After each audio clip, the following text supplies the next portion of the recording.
Well, hello and welcome to the Unlocking Workplace Wellbeing podcast for HR managers and employers, where we talk about workplace wellbeing to make everyone's lives better, including yours and mine.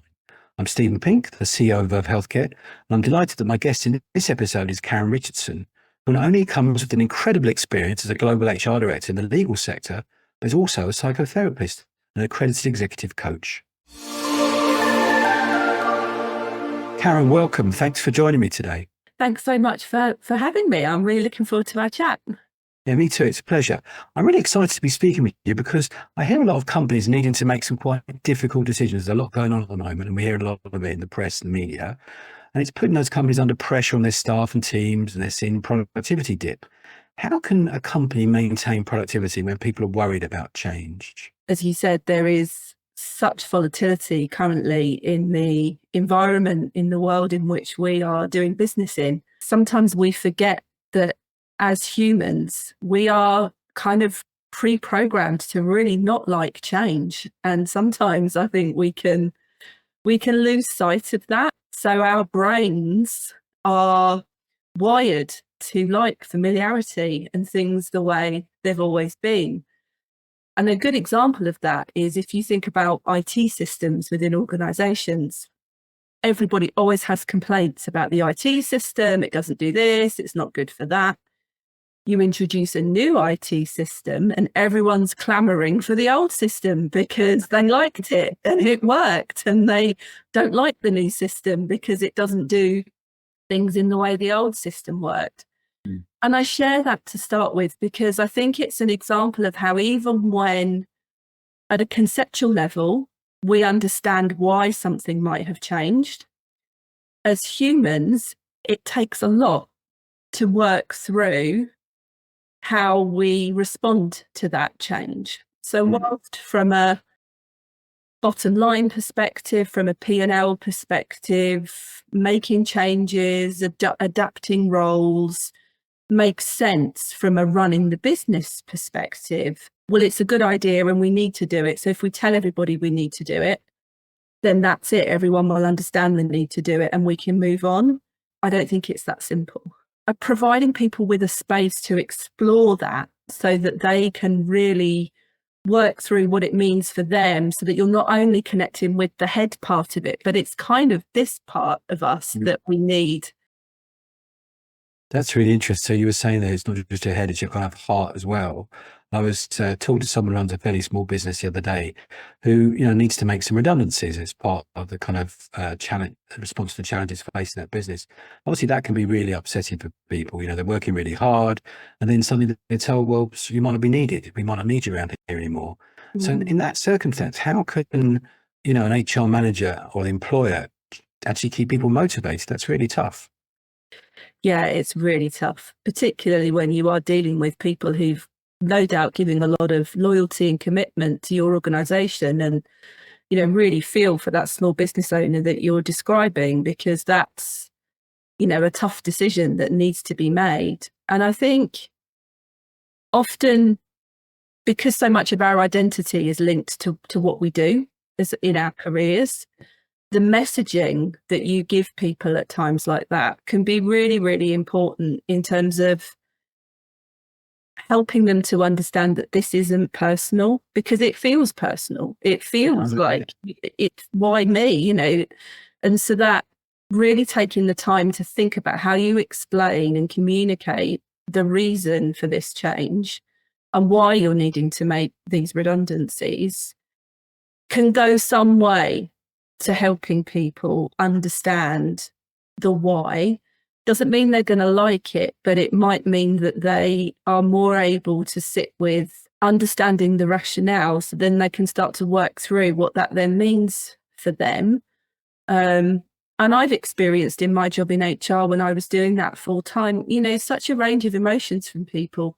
And I guess that's the other thing that I would say is you should never predict or try and predict how someone might feel about it, because often you're projecting what you might think about it onto them. So you don't know, I've worked with people who have been, actually I wanted to make a change and I was a bit stuck, or actually I was thinking about going traveling and this might enable me to do so, or And there's a whole spectrum of stuff that can come out of this. Try not to second guess how someone might respond, because if you meet them in an empathic way with really hearing them and what they might need, you can often work through it in a way that doesn't make things confrontational.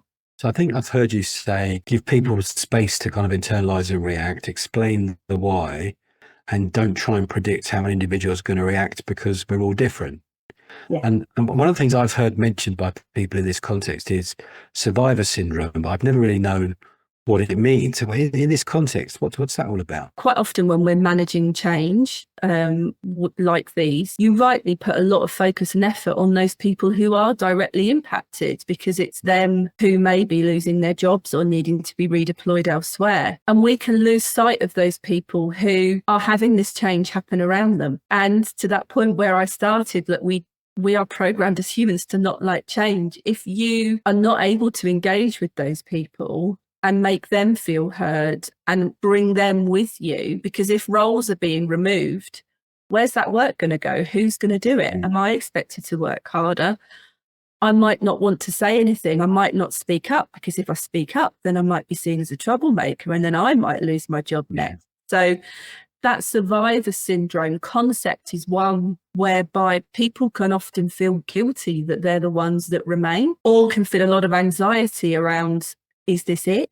Is this the first set of redundancies? Are there going to be more? What does this mean about my job? Is my job going to change? And if we ignore that, and bearing in mind, for however hard these decisions are, you're going to want to that point around productivity, for making sure that what you've got going forward is still engaged and committed. And if you lose sight of that in some of the change period, that can be short-sighted, because we shouldn't ignore the people that are remaining, even though they're not directly impacted. I think it's easy, isn't it, as a leader to assume that, well, they're going to be all right because they're staying put, and actually they're human too, and they'll have their reaction to the change that's going on. Yeah, absolutely. So obviously, as managers and leaders, we haven't got all the answers all the time, but sometimes, particularly in difficult circumstances, staff expect us to know everything. So given that we might be going through uncertainty ourselves as a leader or manager, how can we deal with that for ourselves at the same time as we're dealing with other people? Yeah, I think that's the hardest point, is when you're a manager in these situations, and quite often you're giving notice of these things at short notice. Decisions are made at a board or exec level, and then you're expected to deliver. And as a manager, you're working through how you feel about it at the same time as having to represent the organisation and lead your staff, lead your people through these periods of change. And I think in those circumstances, it's often better to listen, and actively listen. There's a phrase that's used in sort of the therapy coaching world, which is proper active listening. So not listening to respond, but listening to hear someone. And quite often that's what people need, to feel a space to say, I'm excited about this, I can see opportunity through this, or I'm really worried, or that spectrum of stuff that you're going to get sits between those two things. And actually, as a manager in that moment, being able to say, I hear you. And yeah, I've taken on board what you're saying. I can see it's important to you. And so sometimes we can feel a responsibility for needing to fix in that moment or have an answer. But sometimes that's not necessarily what people need. What they need is to feel that they've been heard. And I think it's also okay to say, we're working through this. And at the moment, I don't have all the answers, but you're making some really strong, great points that I'm going to feed into the conversations that I'm having. I think there's something about being genuine in how you're responding to this. And quite often I've seen managers kind of almost retreat a little bit because they're afraid that people expect them to know all the answers. So they don't reach out, they don't talk to their people. And then there's this vacuum, and then the vacuum gets bigger, and then that's where you start to get friction in the system, I think, because people don't understand, and so then they start to get more anxious than if they'd had someone say to them, look, I just don't know all the answers right now. If you're going to do that, because what you're saying is really clear, don't feel the need as a leader to absolutely have the answer to everything. Make space to listen, and really listen. Don't just listen so you can interject. It feels to me, when I'm listening to you there, you kind of really need to be quite comfortable with yourself and how you're thinking and feeling about it, so you can then be authentic with others. Is that the right way to think about it? Yeah, I absolutely think that's right. My own experience is too often in the rush to move, once the decision's made to, in this instance, let's use redundancies, there's quite often a rush to then get it done, because people feel oh, well, we're going to do this, so let's get it done. And some of the organisations that I've worked in where we've allowed managers to have a heads up and a bit of space for a week or two to get them in a comfortable place around it can actually pay dividends in terms of that longer term goal of keeping the wheels on the bus as everything's coming along. That actually sometimes we don't allow either HR teams or people leaders actually that space themselves to work through how they're feeling about it. Because I completely agree with you. In order to be able to be that person that can stand up in front of a group of people, you've got to be feeling in an okay place yourself. I've been there where people on both ends actually, where sometimes it's actually harder to be on the kind of, if you're the leader, to really be at ease with it all, because you know what the human impact is likely to be with some people. And that's kind of tough, and you need space to work that through. I get that. So think about some of the examples from your career then. You had some pretty big jobs. Is there an example you can share with us where you've had to manage a team through, a particular acute period of uncertainty, and how you went about that? Yeah, gosh, so many. So many. I think in HR, it's often the hardest place to be because you're quite often going through the change yourself and supporting other people through it. And I think the more I sort of retrained and got into the psychotherapy coaching space, the more I realized that actually a fault of mine as a leader was probably not taking that into account for my own team. Like, we were doing a lot of looking after everyone else, but how much were we, and I include myself in that, how much was I looking after myself through that? We went through, one organization we went through a merger, we were acquired, and that required an awful lot of, I guess, what I've just talked about, which is sitting down with people and talking to them and saying, how are you feeling? What are your concerns? What excites you? And I think it's important to have that balance, because often we can think, oh, people are only going to react badly to things. But there's also something in, I've been really surprised by how people can see opportunity. And I think asking those sorts of questions around, what excites you about this? What do you see as the opportunity around this? Now, that's around a merger. So it's obviously, you're not going to ask those questions around a redundancy situation, but not necessarily, as I say, it comes back to that, don't assume that you know how people are going to react. And I think that's probably, there was one person I was talking to and I was absolutely convinced that they were going to be really upset. And I'd really steeled myself for the conversation. Yeah. And they went, Coolio. That's it. Coolio. It's like, oh, I don't know what else to say. They were happy. You were flummoxed. They flummoxed me because I was really expecting. And they went, oh, yeah, Coolio. All right. And that was that. I was like, oh, okay. So there's that point around never try and predict, I suppose. It would be my experience. Karen, you've talked about how important it is to kind of not assume you know what the answers are going to be. But nonetheless, I know sometimes as leaders and managers that are going to these situations, there's a feeling of kind of dread or negative anticipation. Oh, goodness, how's it going to go? A bit really anxiety. Why do we do that as human beings? Why do we go into that sort of dread factor, if you like? Yeah, I think it's because we worry as people. That's kind of who we are. And I think quite often we will think about the worst case scenario, because then if we're prepared for that, then if that happens, we feel ready for it. But quite often that preparing for the worst case scenario sets us up as the manager or the leader to have a lot of anxiety and worry, but perhaps it's not needed. And so going into a conversation and being open-minded about how someone might react could mean that you're internalizing a lot less worry than maybe you need to be. So I think there's the impact that it has on you as a person and how you're feeling about things, which you might then accidentally or without meaning to project that onto the other person, because we forget our body language sends signals and signs. So if kind of we're going in with a bit of paper and all kind of ready to go, then the other person's going to pick up on that. So there's something we need to be aware of verbal and non-verbal cues that we're giving people. And if we think we're going to end up getting into a bit of a fractious discussion, sometimes it can become a self-fulfilling prophecy.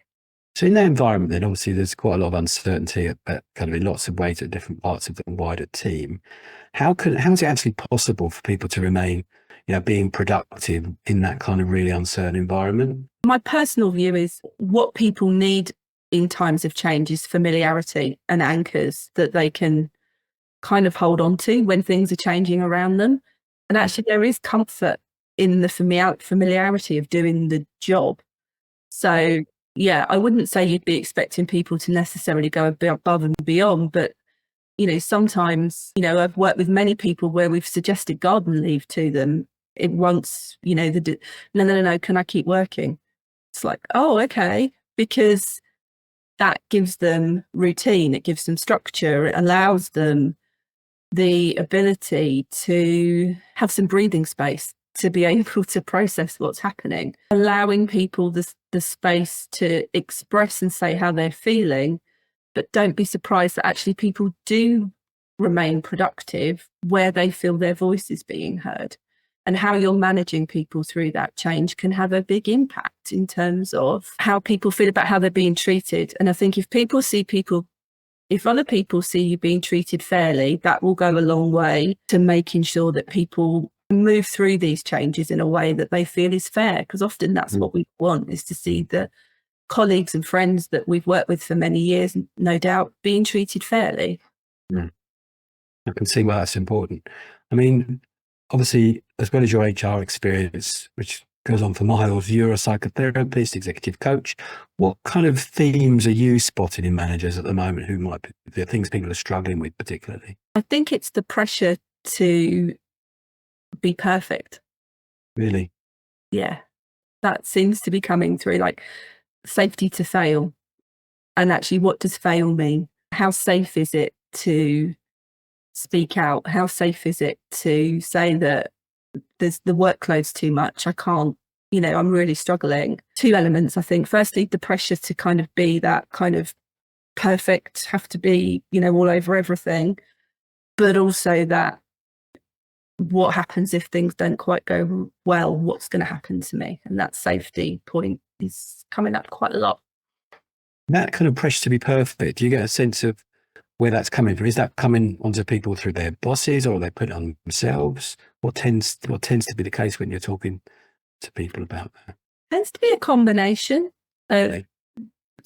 I think when you are highly successful in what you do, it makes you highly driven. And that voice that drives you to succeed, to be brilliant in your chosen career, that's great because it drives you on. But there's a tipping point where that voice can sometimes a negative, because it's pushing you so hard to keep going that actually, who are you doing that for? What does that look like? And in environments that can be quite competitive, or where, you're looking around thinking, oh, I've got to be better than that person, or I've got to do this. In environments where the culture might play to that, you've got that double-edged sword then of highly motivated individuals who are driven, and actually sometimes that strength can be overplayed. Really grateful for the thoughts that you've shared with us today on the podcast. If you could think of sort of one key thing you'd really love the people that watch this podcast to take away from this conversation, what would that be? Oh, easily don't listen to respond. I think that would be... Really? I think so often in a conversation, we're not truly hearing someone. We're thinking about how we're going to respond to what they're saying. And I think the most powerful skill that I learned when I was retraining to be a psychotherapist is not listening to respond and not listening to fix. And actually sitting with someone and saying, yeah, I can hear that's really hard for you. Full stop. Because it's quite powerful, and it enables someone to feel heard. And in periods of change and in periods of where people feel uncertain, enabling someone to feel heard can really make a difference in terms of how they feel about the organisation, which then leads to that point around productivity. So don't listen to respond, listen to hear, I suppose. Thank you very much. Thank you so much for joining us today. Really, really appreciate it. Thank you. No, it's been a pleasure. Thank you. Thanks very much for being part of the Unlocking Workplace Wellbeing podcast from Verve Healthcare. If you want to improve wellbeing in your organisation through access to mental health support, physiotherapy, private GP or health assessments, then we've got a solution for you. Visit us at vervehealthcare.co.uk and please be sure to subscribe. Thank you.